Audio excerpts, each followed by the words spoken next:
বিশ্ববিদ্যালয় প্রশাসনের ব্যর্থতা হইল আজকে অলমোস্ট 1 বছর পার হয়ে যাওয়ার পরও এখনো বিশ্ববিদ্যালয় প্রশাসন এটিকে মানে বেশ গুরুত্ব দেয় নাই, খামখেয়ালির মধ্য দিয়ে রেখে দিয়েছে, যার কারণে আজকে নানান কনফিউশন এবং নানান ইস্যু তৈরি হয়েছে।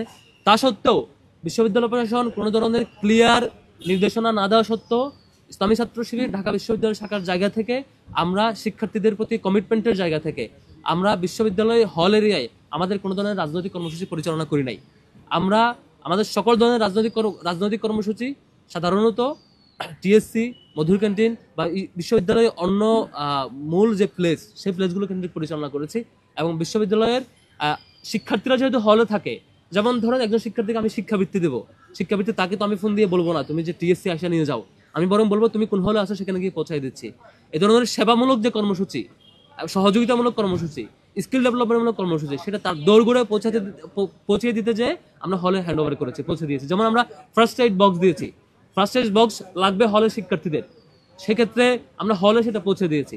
কিন্তু আমাদের দলীয় কোনো এজেন্ডা, রাজনৈতিক কোনো এজেন্ডা, দলীয় কোনো কর্মসূচি আমরা হল এরিয়ার মধ্যে আমরা করি নাই। এটা আমার শিক্ষার্থীদের প্রতি কমিটমেন্ট ছিল, সেই কমিটমেন্টটা আমরা মেনটেন করেছি।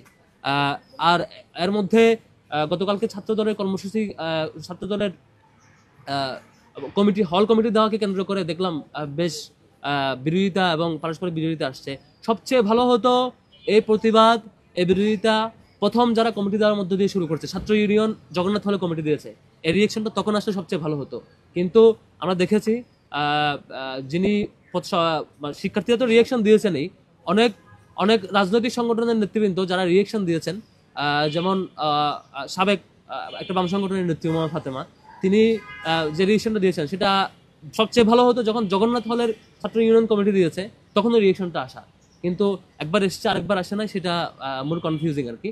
তো আমাদের দিক থেকে, ছাত্র শিবিরের জায়গা থেকে আমরা শিক্ষার্থীদের প্রতি সেই কমিটমেন্ট রক্ষা করেছি, সামনে রক্ষা করার সর্বোচ্চ সেই কমিটমেন্ট আমাদের থাকবে ইনশাল্লাহ।